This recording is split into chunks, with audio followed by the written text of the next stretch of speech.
가정의 달을 맞이해서 작년까지 자녀들에게, 부모들에게, 부부에게 이렇게 말씀을 전했습니다만, 벌써 10여 년째 그런 순서로 전해와서 여러분들께서 많이 들으셨고, 또 요즘은 김창옥 씨나 오은영 박사나 모두가 가정에 대한 좋은 그런 말씀들을 해 주시니까 이번 5월에는 저는 오늘 말씀 한 번만 하도록 그렇게 하겠습니다.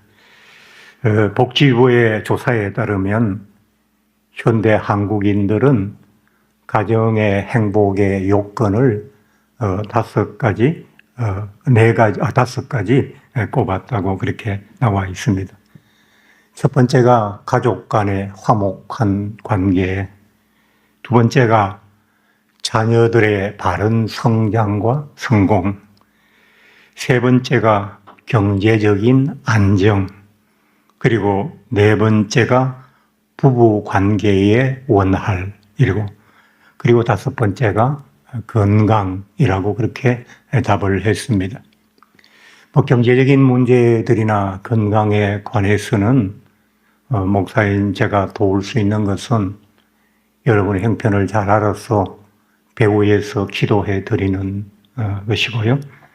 또 나머지 부부나 가족 모두의 화목과 관계에 대해서만 조금 집중해서 오늘 말씀을 드리려고 합니다.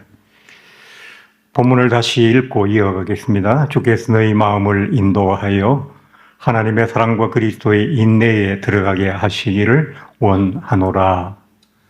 데살로니가 후서 3장 전체의 말씀은 어떤 내용인가 하니까 이 말씀의 제자인 바울이 그리스도인의 내면의 인격에 대한 것, 두 번째는 그리스도인의 하나님의 관계라든지 다른 사람과의 관계에 관한 것, 세 번째는 우리 각자가 자신의 인생을 살아가는 삶의 태도에 대한 부분, 이 세 가지를 이야기하는 중에 이 세 가지를 다 충족하기 위한 두 개의 단어가 있는데 그게 바로 인내와 사랑이다 라는 뜻으로 지금 말씀을 진행해 나가고 있습니다. 제가 늘 드리는 말씀이지만 인생살이나 신앙생활에서 하나님께서 우리를 도와주셔야 될 부분이 있고 우리가 감당해야 될 부분들이 잘 나누어져 있습니다. 따라서 우리가 행복하게 살기 위해서는 하나님의 은혜도 필요하고 또 그에 못지않은 우리들의 애씀도 필요한 것입니다. 그래서 바울은 데살로니가 교회 성도들에게 좋은 인격을 가지고 하나님과 또 타인과 바른 관계를 맺으면서 자기의 삶에 대해서 온전한 태도를 가진다면 결국 그것이 행복을 만들어 나가는 길이다라고 말하고 있는 것입니다.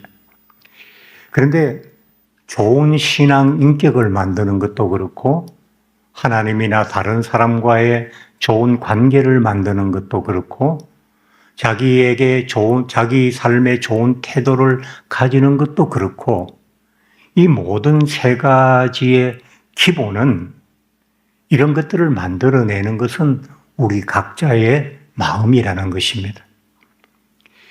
성경 전체에서 마음이라는 단어는 1062번이 나옵니다. 그런데 우리가 중요하게 여기는 은혜라는 단어는 292번밖에 나오지 않습니다.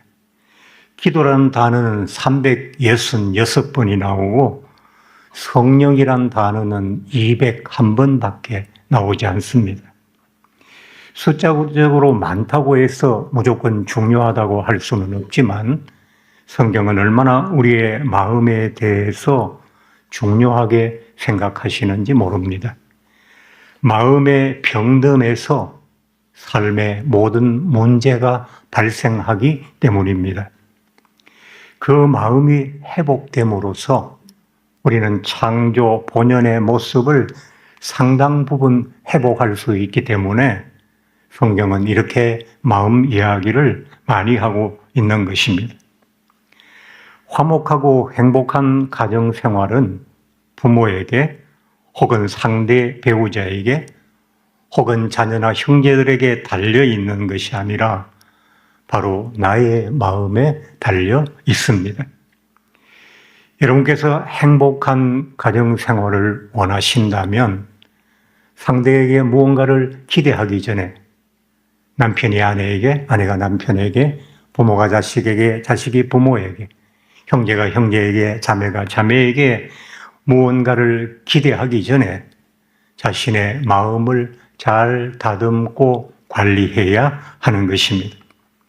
오늘 본문 앞쪽에 이렇게 말씀하셨습니다. 주께서 너희 마음을 인도하여 하나님의 사랑과 그리스도의 인내에 들어가게 하시기를 원하노라.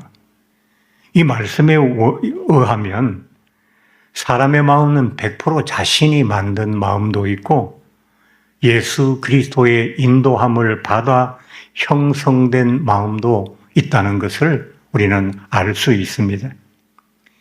여러분의 뇌가 정답을 알고 있는데도 여러분의 마음이 따라주지 않은 때를 경험해 보신 적은 없습니까?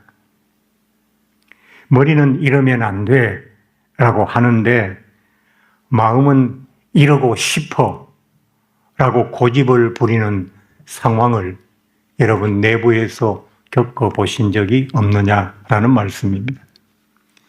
이성적으로는 벌써 답이 나와 있음에도 불구하고 감정적으로 수용이 안 되는 때도 우리의 삶에는 너무 자주 있는 일들입니다. 아주 쉽게 원색적으로 비유하면 가족들 먹여 살리느라고 남편이 얼마나 수고하는지 잘 알면서 그래서 이러면 안 되는 줄 알면서도 내가 당신 같은 남자 만나 고생하고 산다고 핀잔하고 싶은 때를 경험해 보신 적은 없습니까? 아내가 나를 만나 밤낮 없이 수고하는 줄 너무 잘 알면서도 그래서 이렇게 말하면 안 되는 줄 뻔히 알면서도 지금이라도 능력 있는 남자 찾아가지 그래 라고 할 때는 없었습니까? 이거 다 예수께서 인도하신 마음이 아니고 세상과 내가 짝하여서 만들어낸 못된 마음입니다. 시골 부모님이 팔손이 다 되도록 농사를 지으시며 지금까지도 자식을 위해 노력하고 계시는데 그래서 그러면 안 되는 줄 뻔히 알면서도 나도 남같이 부자 아버지 만났으면 이러고 살지 않을 텐데 그렇게 생각했던 적은 없으십니까? 이런 마음이 있으면 예수를 믿는다 하지만 우리는 겉절이지 묵은지 예수쟁이는 아닌 것입니다. 우리는 모두 목사를 포함해서 그 누구도 자신의 마음을 위해서 기도해야 됩니다. 인간의 마음을 만드시고 그 마음에 많은 영향을 끼치시는 하나님, 저의 마음을 좋은 마음이 될 수 있도록 이끌어 주시옵소서라는 기도는 가끔 해야 될 기도가 아니고 삶의 매 순간순간 해야 할 기도입니다. 그렇게 하지 않으면 세상이 내게 습득해 준 이기적이고 못된 마음이 순간순간 우리의 삶을 지배할 수밖에 없습니다. 주님께 인도함을 받은 마음의 특징은 오늘 본문에 의하면 사랑과 인내 쪽으로 점점 한 걸음 한 걸음씩 다가가는 마음이라는 것입니다. 이 인내는 우리가 정말 필요한 것이죠. 그럼에도 우리는 그것을 가지기가 너무나도 어렵습니다.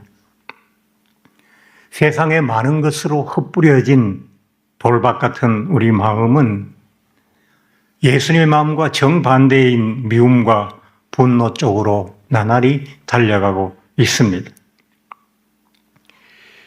우리에게 인내가 필요하다는 것은 너무나도 중요하죠. 기도에도 인내가 필요합니다. 오늘 기도해서 오늘 저녁에 응답받는 거 아닙니다. 하나님의 뜻이 이루어지는데도 나무를 심고 싹이 나고 꽃이 피고 열매를 맺듯이 기다림과 인내가 필요합니다. 오늘 장로님 기도하실 때 고린도 그 전서의 사랑장에 나오는 말씀이 뭡니까? 사랑의 구성 성분은 인내지요. 오래 참고. 제일 앞쪽에 오래 참고가 나옵니다. 그 말씀이 끝나는 부분에도 오래 참고 끝까지 견디고 라고 하는 말씀으로 그 말씀이 끝을 맺고 있습니다. 우리의 삶의 모든 부분에 인내가 필요하지만 특히 화목을 위해서는 인내가 필요합니다. 말하고 싶은 것 참는 것 참 어려운 인내 중에 인내입니다. 자기만 생각하고 제멋대로 행동하고 싶은 것 참는 것도 엄청난 인내가 필요한 일입니다. 이 둘만 참아도 화목은 정말 쉽게 이루어질 수가 있습니다. 가족이나 가까운 사람 간에 일어나는 갈등은 심각한 문제라기보다는 적은 것들이 쌓이고 쌓여서 그렇게 되는 경우가 너무나도 많기 때문입니다. 순간을 지배하지 못하는 자는 영혼을 다스릴 수가 없는 것입니다. 어제 토요일 오후에 말씀을 준비하면서 갑자기 50년 전에 읽었던 책 2권이 생각이 났습니다. 73년, 저는 73학번이거든요.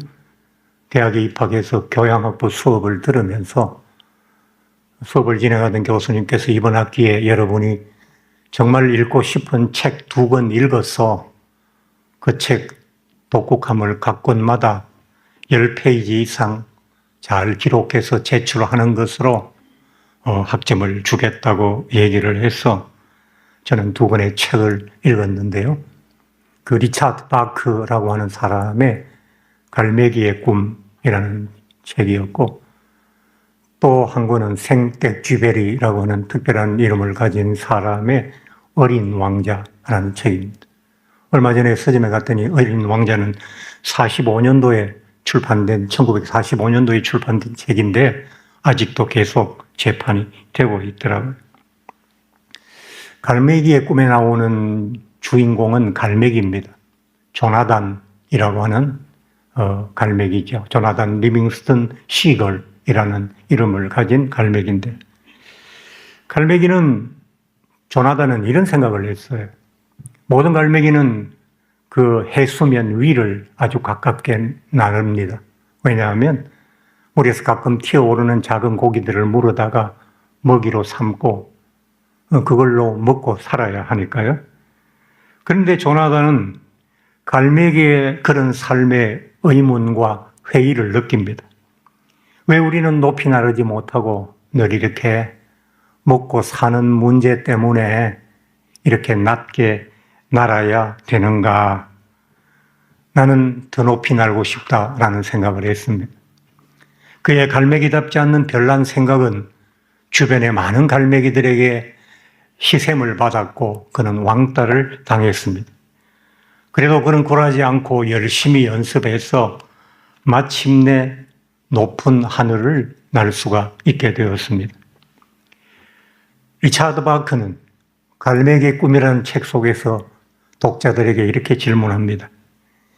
인간이 과연 배부르고 등 따신 삶만으로 만족하며 살아야 되는가? 라는 문제를 우리에게 던져주고 있습니다. 우리는 크리스찬으로서 건강하게 오래 살며 물질의 궁핍함을 느끼지 않는 그래서 소위 축복받을 삶 그것만으로 만족해야 되는가? 리차드 바크의 질문을 조금 각색해서 우리 자신들에게 던져보면 그런 질문이 되겠죠. 아니면 우리는 더 이상의 가치를 찾아야 하는가? 우리가 형통하고 넉넉하고 오래 사는 삶 정도를 위해서 예수 그리스도께서 그 참혹한 십자가에 오르셨는가? 라고 우리 각자는 자신의 삶을 향해서 질문을 던져야 합니다. 가족과 이웃을 사랑하고 섬기고 나누면서 그리스도인다운 이타적인 삶이라고 하는 더 높은 가치가 우리 눈에 보이고 있고 우리 눈에 잡힐 듯 가까이 있지만 우리 모두는 그 삶을 선뜻 선택하지 않습니다. 그리고 늘 넉넉하게, 좀 더 넉넉하게, 좀 더 편안하게, 좀 더 누리면서 좀 더 오래오래 라는 마치 많은 갈매기들이 낮은 수면 위를 나르면서 언제 튀어오를지 모르는 작은 고기에 온 마음과 정성을 다하며 살아가는 그 모습처럼 우리도 살아가고 있는 것입니다. 지난번 인터넷에 떠도는 어떤 글에 이런 제목이 있어서 한번 봤습니다. 나이 들어 저지르는 얼빠진 짓이라고 제목이 되어 있었어요. 제가 나이가 들어서 혹시 내가 모르는 얼빠진 짓을 하고 있나 싶어서 한번 읽어봤습니다. 저보고 하는 소리같이 딱 나왔습니다. 첫 번째가. 손자 봐준다고 자기 스케줄 바꾸는 바보라고 나왔습니다. 두 번째는 자식에게 재산 물려주고 용돈 받아 쓰는 얼빠진 사람이라고 나와요. 이게 무슨 망발입니까? 손자에게 쏟아붓고 자식에게 몰빵하는 것이 이렇게 얼빠진 짓이라고 매도할 수 있는 그런 가치입니까? 세상에 속지 말아야 됩니다. 가시고기 여러분 이야기 참 많이 들으셨잖아요. 가시고기는 새끼가 알에서 부화하도록 수컷이 부화시킨다면서요? 암컷이 알을 낳고. 그럼 수컷은 계속 지느러미로 물질을 해가지고 그 알에서 새끼들이 깨어나도록 계속 하는 거예요. 먹지도 않고 자지도 않고 계속 하는 거예요.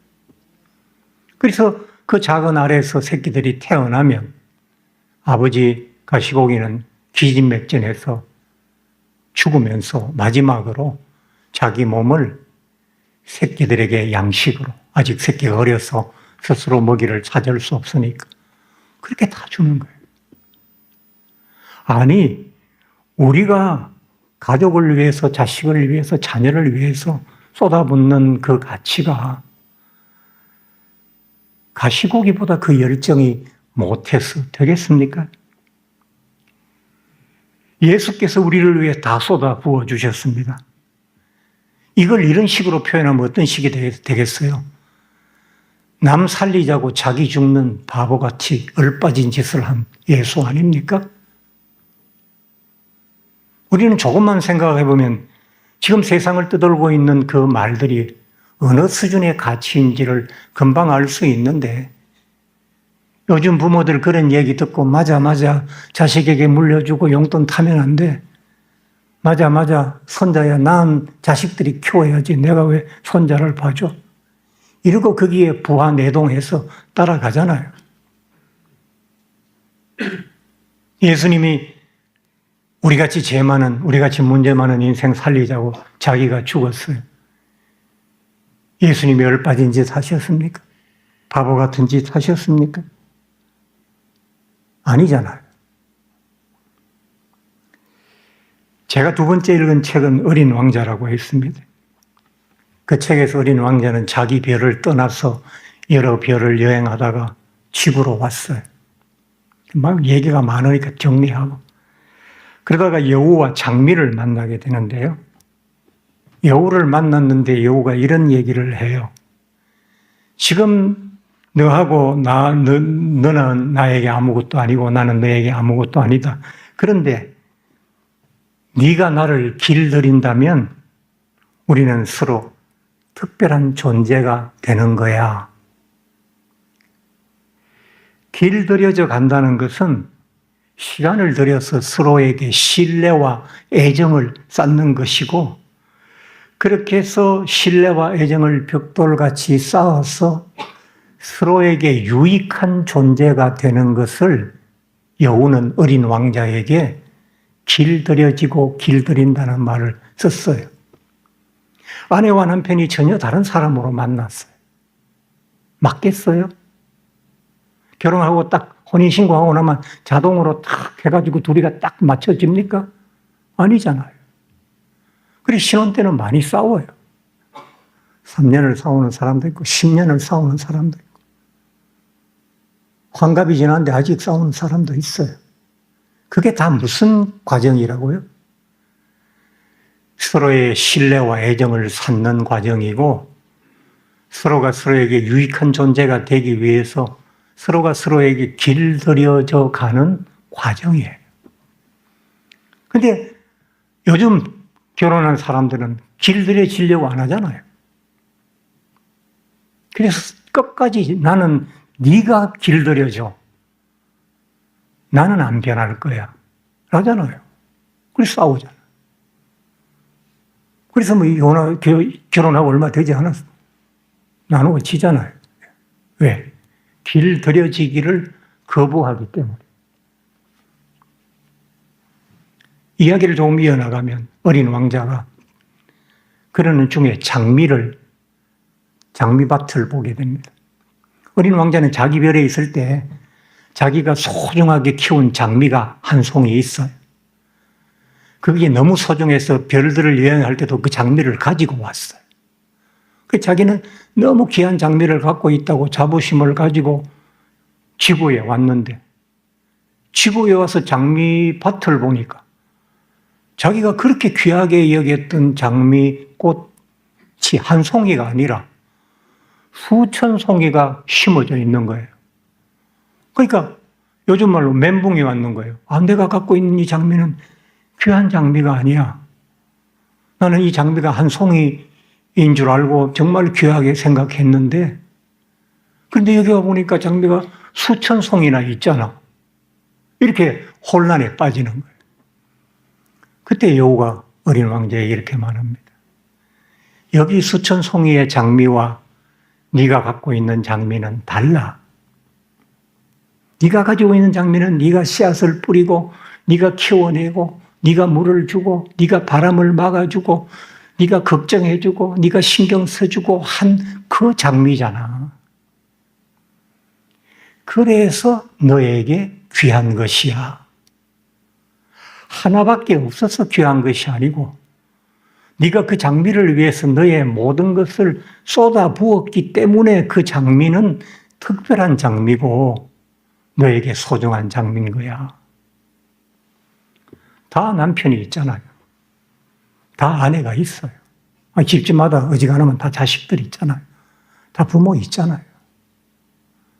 온 세상에 내 부모 하나밖에 없어서 귀한 게 아니고 온 세상에 내 아내, 내 남편 하나밖에 없어서 귀한 게 아니고 그에게 내가 쏟아 부은 사랑과 헌신이 그 아내를 특별한 나의 아내가 되게 하는 것이고 그 남편을 특별한 나의 남편이 되게 하는 거고 남보다 좀 모자라고 부족하지만 그 자식이 나에게는 소중한 자식이 되는 것이거든요.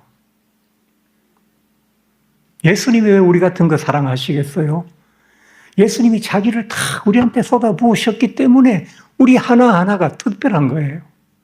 저놈도 내가 피 흘려 낳은 자식이고 저놈도 내가 피 흘려 낳은 자식이고 저놈도 내가 십자가에 몸 찢어서 창에 찔리면서 구한 자식이니까 소중한 것이라는 그런 이야기를 그 어린 왕자라는 책에서 하고 있는 거예요. 그 책이 1945년에 출간돼서 100년 가까이 지금 80년 넘게 베스트셀러가 되고 있고 아직도 사람들에게 읽히는 것은 그런 이야기를 하고 있기 때문인 거예요. 모든 사람은 모든 인생은 좋든 나쁘든 길든 짧든 다 저마다의 자기가 지고 가기 힘든 삶의 무게들이 다 각자에게 있어요.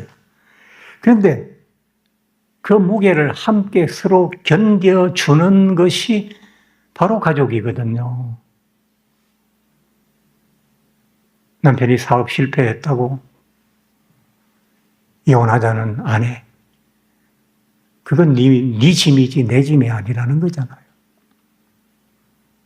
아내가 자녀를 낳지 못한다 해서 나 너하고 이혼하고 새 여자 만나서 아이 낳고 행복하게 살 거야. 그 무게, 자기 무게가 아니라는 거잖아요. 결혼하는 순간 아내의 짐은 남편의 짐이 되고 남편의 짐은 아내의 짐이 되는 거예요. 자식을 낳는 순간 그 자식이 똑똑하든 장애하든 무엇이든 그건 부모의 삶의 무게가 되는 거예요. 부모가 늙어 스스로의 삶을 지탱할 수 없을 때 그때 그 부모가 지는 스스로 질 수 없는 무게는 자녀들에 함께 져줘야 할, 지탱해줘야 될 무게가 되는 것이. 이 사랑하는 성도 여러분, 조금 짧게 말했지만 할 말씀을 다 드린 것 같습니다. 가족은 내게 행복을 가져다 주는, 선물해 주는 천사들이 아닙니다. 나와 함께 우리 모두의 삶을 한꺼번에 묶어 함께 지고 끌고 가야 할 삶의 또 다른 동력자들인 것입니다. 나의 무게를 나의 가족이, 사랑하는 아내와 남편이 내 무게를 감당해 주기를 원하십니까? 그들의 무게를 여러분도 감당하셔야 할 것입니다. 행복은 그렇게 어려운 과정을 통해서 서로 길들여지고 서로 쏟아붓는 많은 시간들을 통해서 우리에게 가정의 행복이란 소중한 가치를 가져다 주는 것입니다. 힘들고 어려우시더라도 인내와 사랑으로 가족과 가정의 행복을 지켜내시는 그런 여러분들이 되시기 바라면서 마지막 한마디만 더 하고 마치겠습니다. 가수 이문세 씨의 그녀의 웃음소리뿐이라는 노래가 있어요. 그렇다고 제가 맨날 유행가만 듣는다고 생각을 하지 마십시오. 목사의 귀는 예민하니까 흘러 지나가는 구절을 붙들 때가 많거든요. 그게 계속 반복되는 구절이 있습니다. 어떤 의미도 어떤 미소도 세월이 흩어가는 걸 이라는 뜻 노래 부분입니다. 저는 이 부분을 들었을 때 그 가사의 의미가 이렇게 느껴졌어요. 우리가 삶을 살아가면서 순간순간 담았던 소중한 어떤 의미들이 있잖아요. 또 아름다운 미소들도 있습니다. 그런데 그 좋은 것들조차도 세월이 너무 빨리 흐르니까 우리 인생이 금방금방 줄어들고 곧 우리가 해결할 수 없는 죽음이라는 문제가 눈앞에 닥치니까 그 귀하고 귀한 것들도 세월이 다 날려버리고 다 흩어버리지 않겠느냐. 이렇게 소중하고 귀한 것조차도 우리의 삶의 끝이 가까워지면 이게 바람처럼 날아가고 구름처럼 흩어지는데 되는 대로 막 살고 가족과 이웃들을 막 대하고 그렇게 살아서 우리 인생의 끝이 무엇이 남겠느냐라는 질문으로 그 노래가 제게 들렸어요. 이렇게 좋은 것도 세월 가면 다 없어져요. 여러분 앞에서 있는 이 목사도 처음부터 이렇게 나이 들고 병약해서 맑은 목소리로 여러분에게 설교를 전하지 못했겠습니까?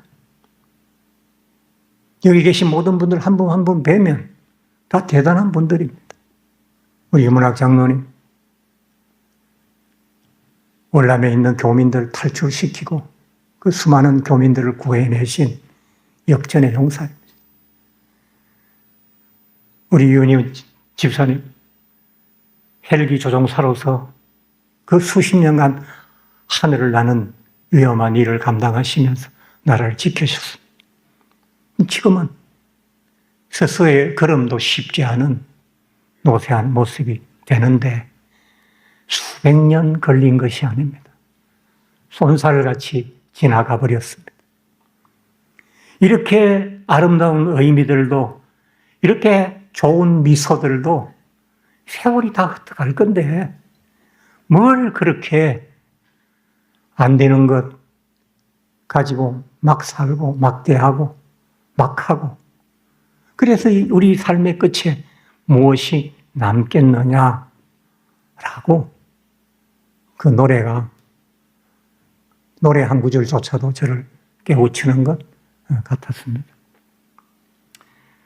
아무쪼록 여러분의 가족들에게 길들여지고 아끼지 말고 쏟아 부으셔서 넘어지고 다치고 하겠지만 그래도 가족 사랑, 이웃 사랑을 만들어내시고 아름답고 행복한 5월을 가꾸셨으면 좋겠습니다. 하나님께서 여러분과 함께해 주실 줄로 믿습니다.